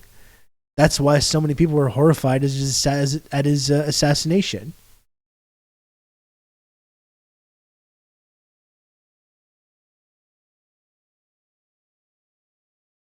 And it is almost the anniversary. Like, that's why they were at the grave, because it's like it's now almost exactly 4 years to the day after his assassination. People gathered near his gravesite in the central city of Kerman. For sure, it wasn't just an attack on Iran. It was a violation of Iraq sovereignty. We just have to wait until the facts come out. Anthony Blinken will surely explain that this was Iran and Satan. You mean Putin? It's a Putin-Iran joint, partnering up to kill Western values. I think that's more likely with the situation that we're dealing with. Yeah. Thank you, Marcus. Another 170 people were injured. State media are quoting an Iranian official who's described it as a terrorist attack. Tuesday marks 4 years since the top general was killed by a U.S. They hate our attack freedoms. near the airport in Baghdad. Let's speak to Mustafa Koshishan. He's an Iranian political analyst who has worked for the Iranian Foreign Ministry's International Relations Faculty, and he joins us from Tehran. Mustafa, first of all, can you fill us in on what happened as far as you're aware? Hello, and thanks for having me. Well, a couple of bombs detonated, actually, a few hundred yards away from the cemetery of the city. It can legitimately be ISIS too, but Western powers are more likely. But you repeat yourself. Of Kerman, just a few hundred yards away from the burial place of Iran's martyred General Soleimani. And on the path, people were moving to join the procession, the anniversary. There are people there, there are stations there by the people who distribute foods and drink and everything. And suddenly the first bomb, which was more powerful apparently, detonated, and a number of people were martyred as the rescue squad were rushing to the scene. Some U.S.-backed ISIS, that's right. Also exploded, killing more civilians who have rushed to the scene to help the wounded and the dead. And it has so far The U.S.-backed Azov Battalion. 73 people, almost all of them civilians, including at least 7-8 children. And also 171 have been wounded. So far, the numbers could be rising. But of course, there have been, as far as we know, and as far as it's been announced by the officials, we have not heard of any official or military casualties, because the police, the law enforcement, and others, they were stationed at the cemetery, at the gates of the cemetery, a few hundred yards away. Oh, shitbacks. And now the We're procession, through the looking glass here, people. moved ahead right away, and now as live cameras are showing from the cemetery, the anniversary continues very peacefully by the mourners. Just tell us how important this ceremony is, this commemoration of the death of Soleimani. It's highly important because, you know, when Lieutenant General Soleimani was martyred, he was given processions in different cities in Iran and Iraq. A number of 25 million people took part in that procession, the largest ever we had. One of my kids refused to eat her Brussels sprouts yesterday, saying they were a terror vegetable. These are Hamas sprouts.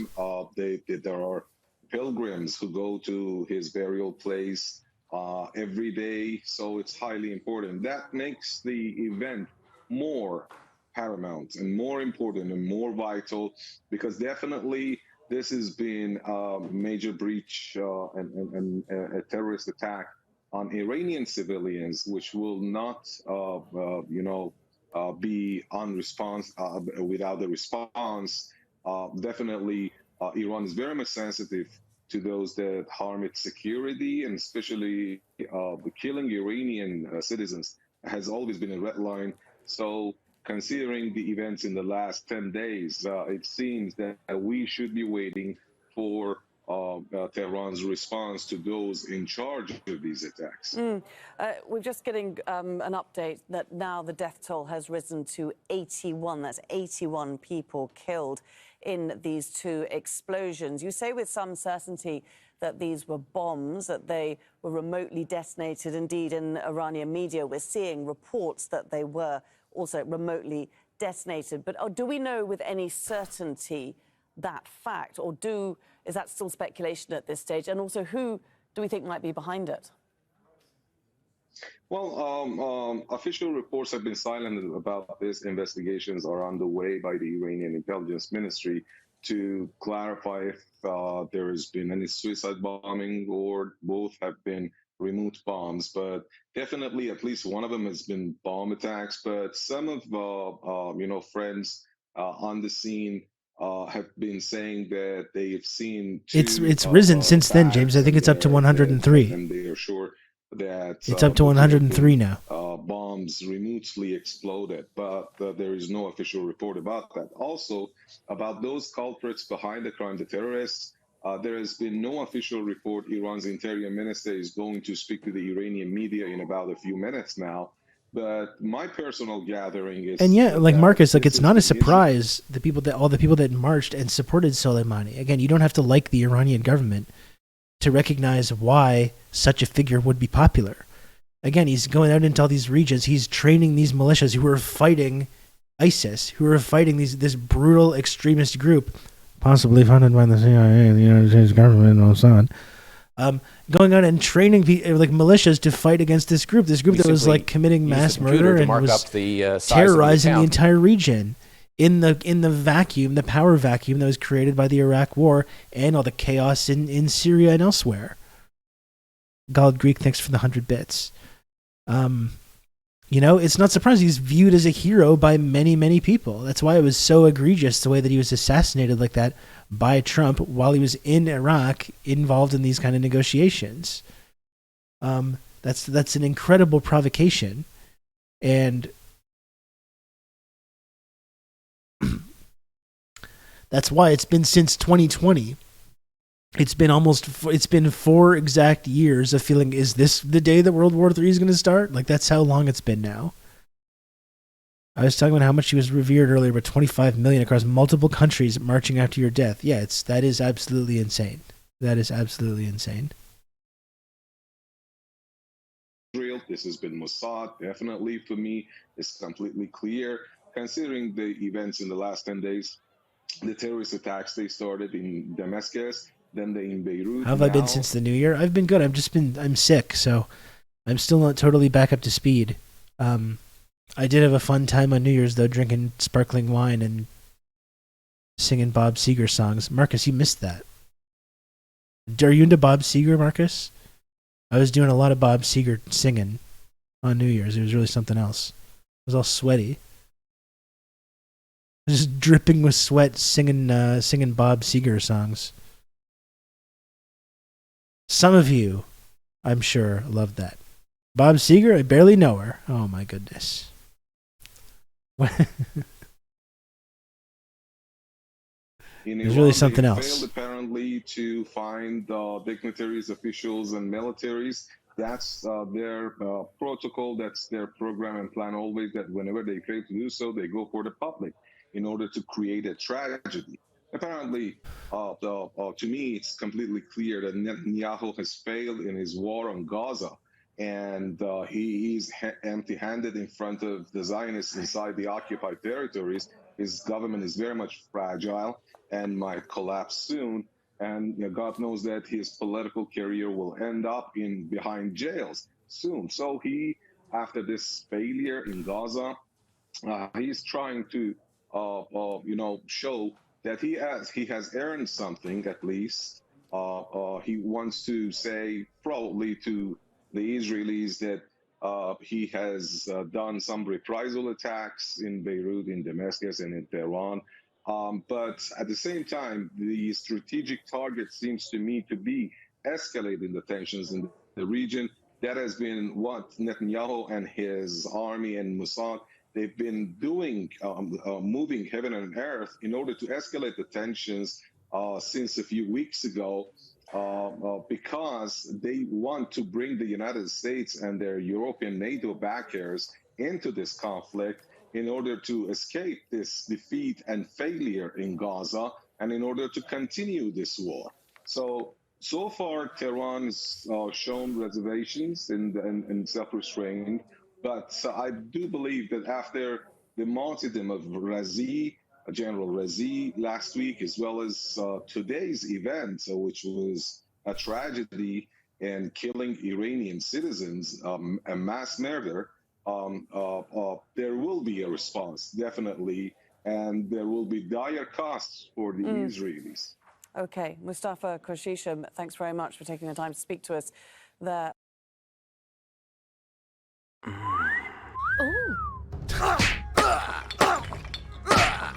What is this game? Jesus Christ. Maybe give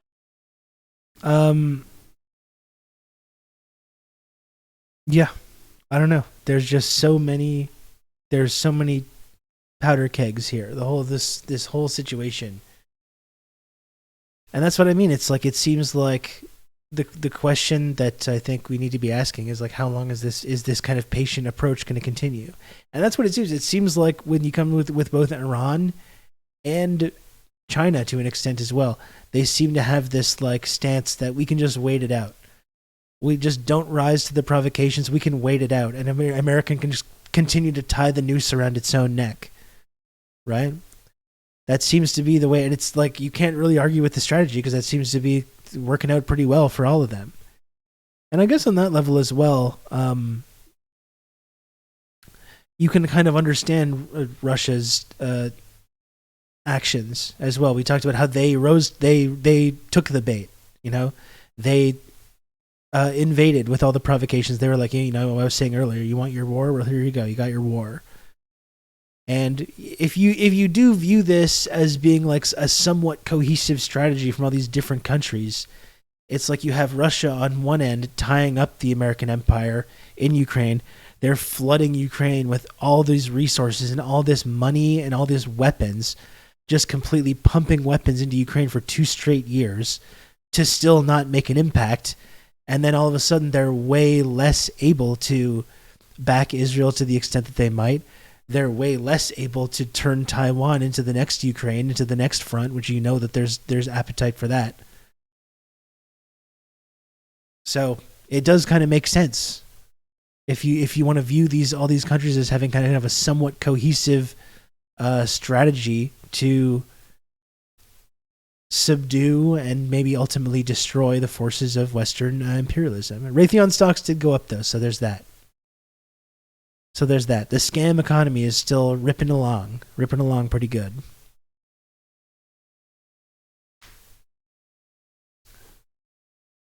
Anyway, folks, just like to remind you one more time, if you can, please subscribe to the program if you can. I don't think I'm going to stick around too much longer. I had wanted to do a regular length, 3-4 hour stream today, but I'm honestly just not feeling that great. I'm very tired. I'm kind of lightheaded from taking all this cold medication, and I don't really know how much longer I can do this thing here. Rob to talk you through all this. Grandpa Simpson, thanks for the gifted sub. I really appreciate it. Very first gifted sub in the channel from Grandpa Simpson. Thank you, Grandpa.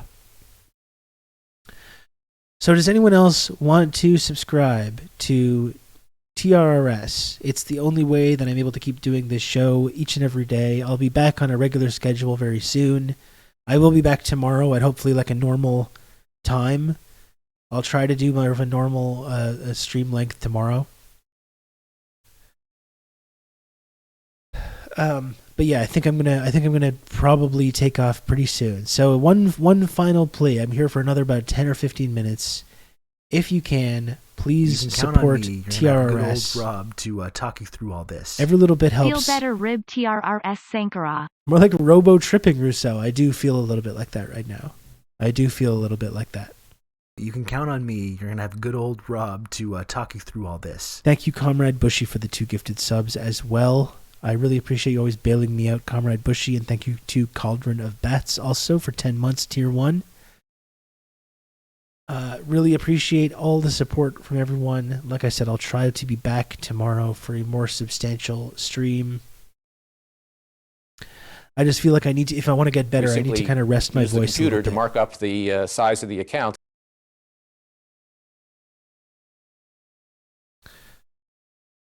Called Greek, thanks for another 100 bits.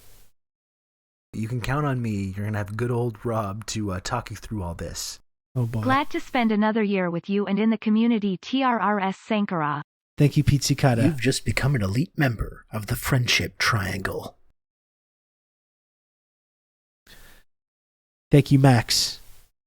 Pizzicata, I appreciate it. Count on me. You're gonna have good old Rob to talk you through all this.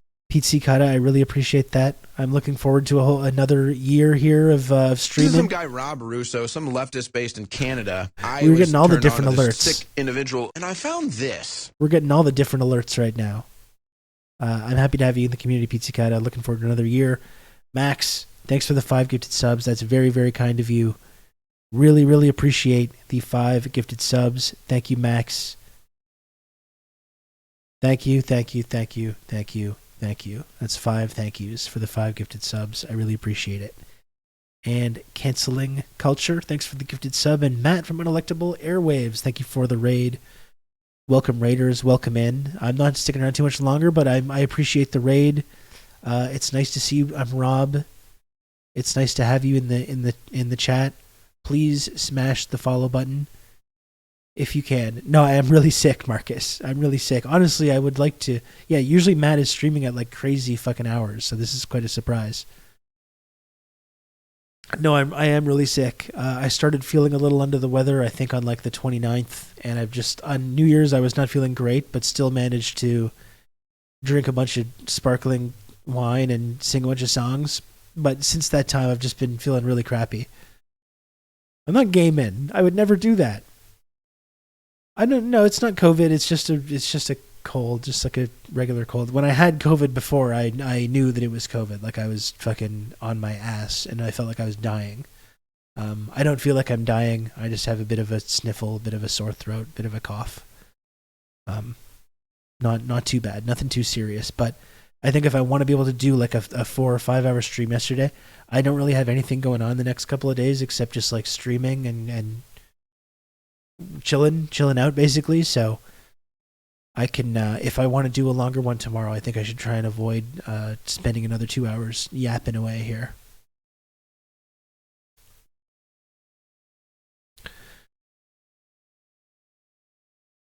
Pop in the Fortnite cartridge and crank it up, brother. I mean, I guess I could do that. Yeah, I guess I could.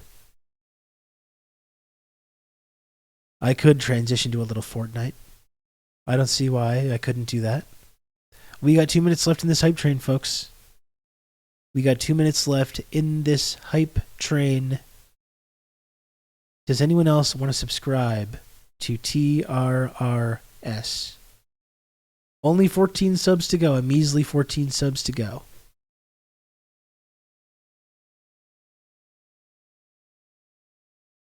A measly you can count on 14 me. You're gonna have subs. good old Rob to talk you through all this. Diego, thank you for the gifted sub, and thank you for all the support, Diego. I love you, Diego. Thank you.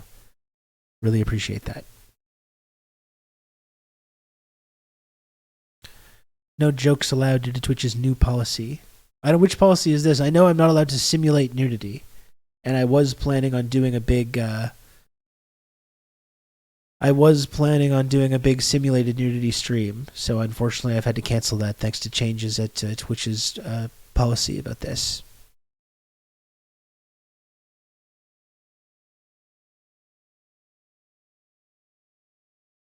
What about this? What about this, Twitch?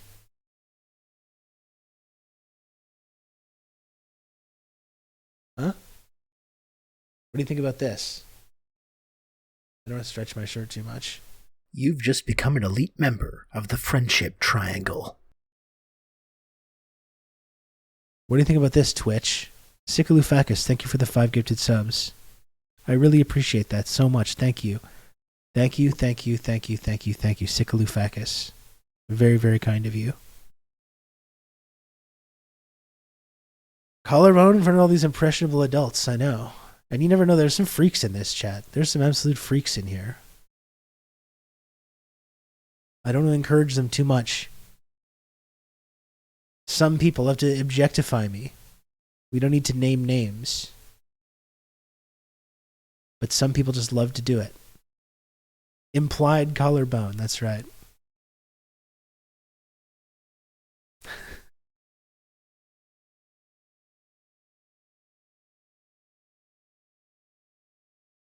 It seems really weird to me, just like, what, like, just don't, people are so offended, they're showing partial nudity on this video game network where children are sometimes watching. Just like, don't watch those. Just don't watch them if you don't like them. I don't know. Like, I don't know what you want me to tell you. Just don't watch them.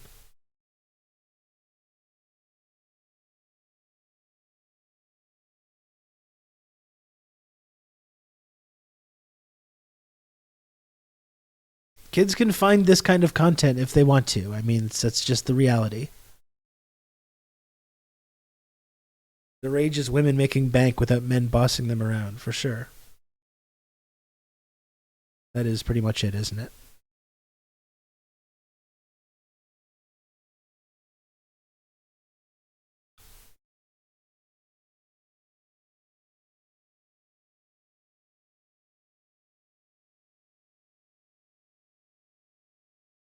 Blowing virtual people into red mist and bits is okay on Twitch, but implied nudity and cleavage. Exactly. When I control a shape-shifting, grotesque monster eating a bunch of scientists in Carrion, that's okay.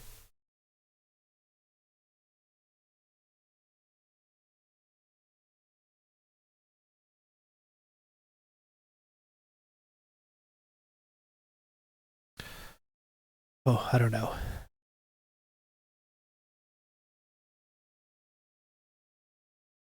I mean, you can walk down the street. It's like the idea that there's not like sexual images, just like we're just surrounded by it at all times.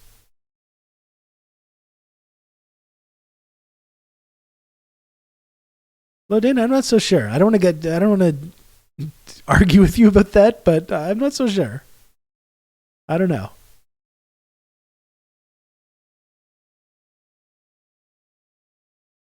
I'm sure that there would be plenty of people that would be more than happy. Frankly.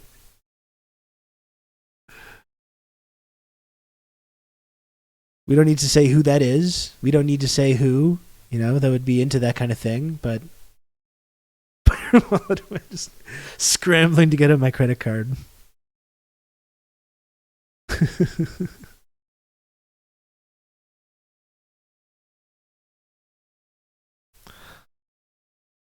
Oh boy. Ugh. Ugh. Oh my goodness. Folks, we got another 90 seconds in this hype train. Is hitting the sub goal possible? It's 8 measly subs away. Only 8 measly subs away from the goal. Does anyone else want to subscribe to TRRS? I will be back tomorrow with a full-length stream, barring some kind of disaster.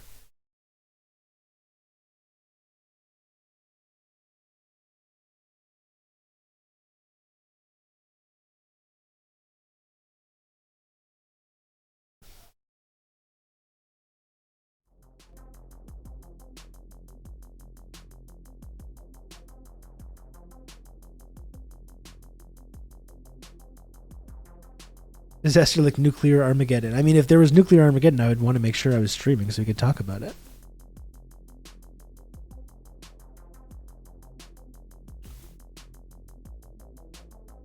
Yeah, I don't think I'm going to do any Fortnite because I really think just after I'm finished here, I'm going to go lie down. I'm going to go have a little lie down. One of my patented lie downs.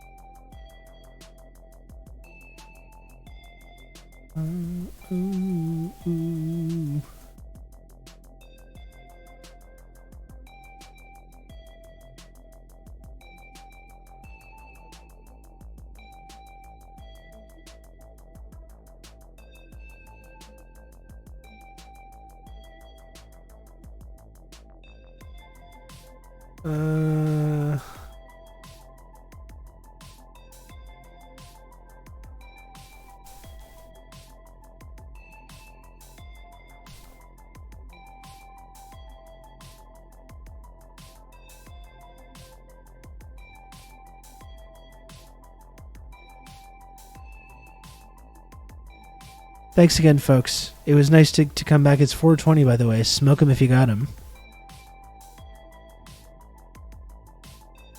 I'm going to go take it easy. Got a Raptors game tonight. Raptors, Grizzlies. Really, so far, really liking the new look Raptors. I really like that trade. I'm going to miss OG Anunoby, but I really, so far, am happy having Emmanuel Quickley on the team. RJ Barrett looks like he might be able to rejuvenate his career a little bit as well. He's still very young also and a hometown guy.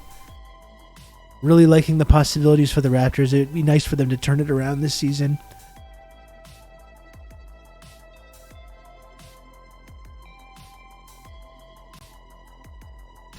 So I'm going to watch that later. For now, I'm going to have a little lie down, one of my patented lie downs. Probably watch some zone out and watch some TikToks. I may even take a little nap.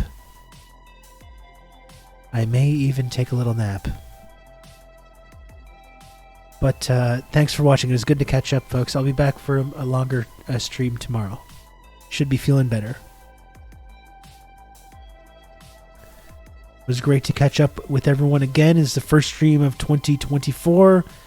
Looking forward to a whole other year of TRRS. It's going to be fantastic.